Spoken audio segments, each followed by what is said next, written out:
Hey everybody, I'm Aaron Simmons. This is Philosophy for Where We Find Ourselves, August 21st, 2020. Today we're going to continue on in our series of the 7 deadly sins from a philosophical perspective by talking about gluttony. Now, gluttony often gets understood as a very specific excess of appetite in relation to food and consumption.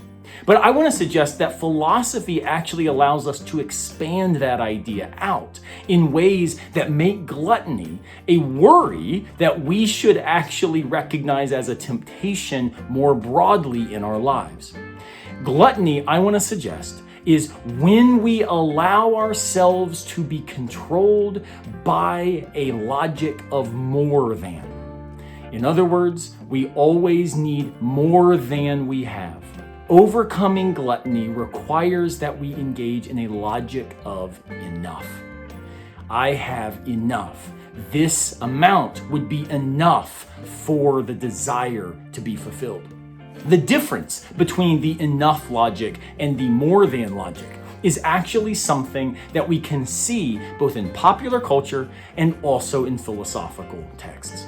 In pop culture, one of the things that has always stood out in my family as one of those passages from a movie that we kind of deploy at various times in order to check each other.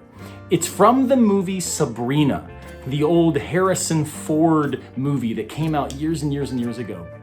At one point in that movie, one of the characters says to another, "More isn't always better. Sometimes it's just more." That idea that more is not always better is the enough logic that we've got to embrace to fight the temptation toward gluttony in our lives. In philosophical texts, we can find this idea in the Stoic philosopher Seneca, who in fact suggests that when we talk about how much life is adequate, how much life should we desire, how long should we want to live, he says, do not measure life in terms of quantity such that more would always be better. Instead, relate to life so that we always have tried to have enough. Enough for what? Enough to do what matters. Enough to experience the things that were priorities to us. Enough to leave a legacy that others can embrace and walk into. May we seek enough rather than more than, says Seneca. Now, this is an important idea because I think that one of the deep worries about the capitalistic society in which we find ourselves is that more than is always better. And it's always better because that's what leads to growth. Notice, however, that sense of growth is a gluttonous conception of growth. It's growing more than we had been, instead of understanding growth as a deepening into ourselves, into what matters, such that we are able to recognize enough when we have it.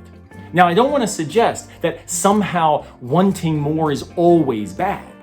Often we do desire more time with our friends, more time with our families, more in-person interaction, something I desire very deeply right now.